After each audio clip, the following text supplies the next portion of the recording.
This is Erin Hobson with Rhinebeck School of Music, and today we're going to learn how to combine minor triads with the minor pentatonic scale.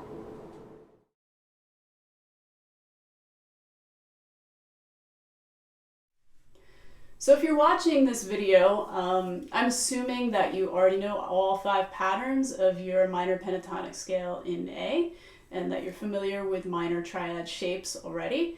And the point of this video is just a basic overview on how to connect those shapes and those patterns to create more melodic playing.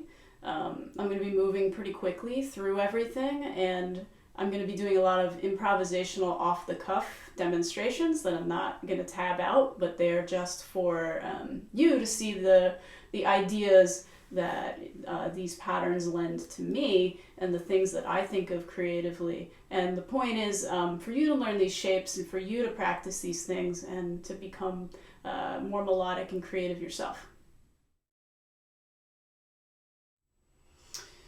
I'm going to start with this A minor triad on the string grouping of G, B, and E on the bottom 3 strings.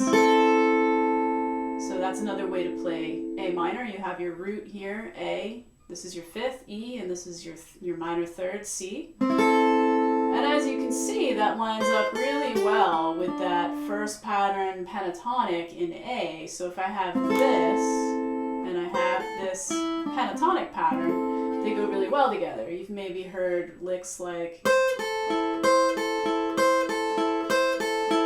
or even,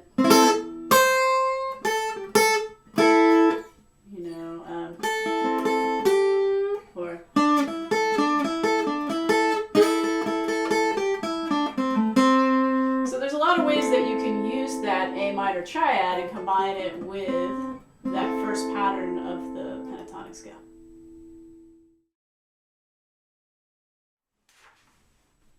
So now we're going to move on to the second shape of A minor, the next inversion of the chord. So this was first, now we are here in the next placement. So we have this D minor shape that if we played in the open position would be D minor, but now we're playing it up here, and the root is now here where my ring finger is. That's the A, that's the root of the chord. So we have on the 8th fret bottom string the minor 3rd, we have the root, and then we have the 5th there. So that lines up really nicely with that second pattern pentatonic, and you can come up with really melodic lines like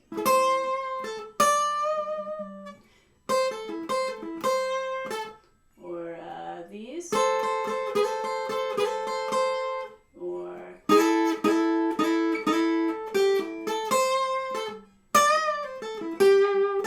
so there's a lot you can kind of do within that little triad shape, combining it with that second pattern of the minor pentatonic in A. Moving along, we have the next triad shape, which is actually a root position chord starting with the root here on the 14th fret of the G.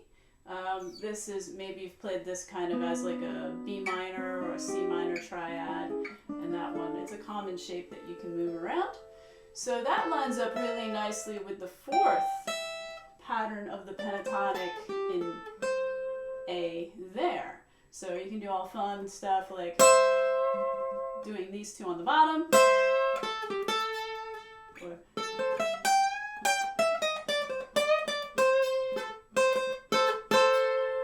do them as chords, do them as arpeggios.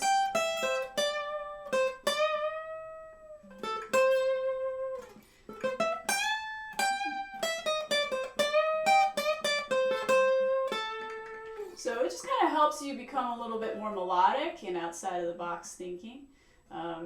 So that is just the grouping on the G, B, and E strings.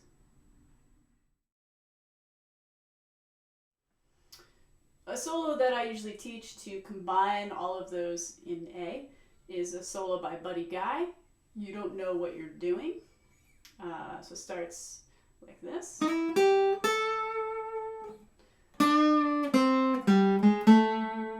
get that second pattern triad.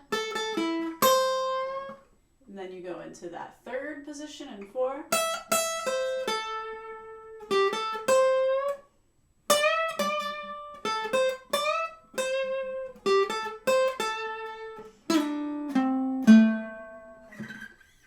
that's really slowed down, I can provide a tab for that in the description with a link to figure that one out. You should listen to it. It's just a good way to kind of be all over the fretboard and combine those shapes.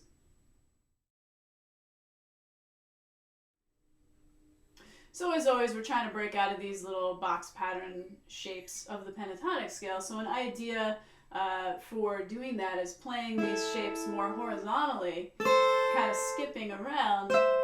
So this would be pattern 1 with this with that minor shape, this minor shape with pattern 2, this minor shape with pattern 4. So if you just, somebody was like playing kind of a blues riff or something,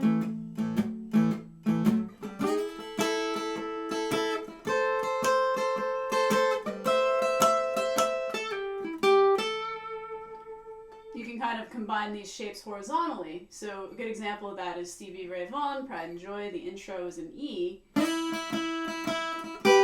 He uses this minor, this E minor triad in E that goes with that 4th pattern pentatonic. So, you know, that's one example. You could do these on the next string groupings too, you know, if somebody was like pattern 2 into pattern 1, you have pattern 4,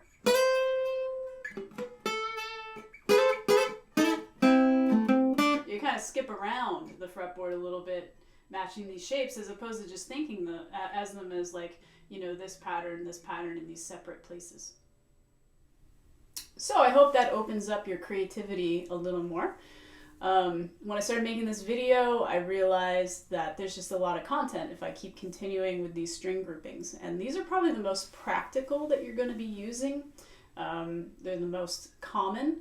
But I am going to go on to the other string groupings, the lower string groupings. And they're a little darker, probably a little less used.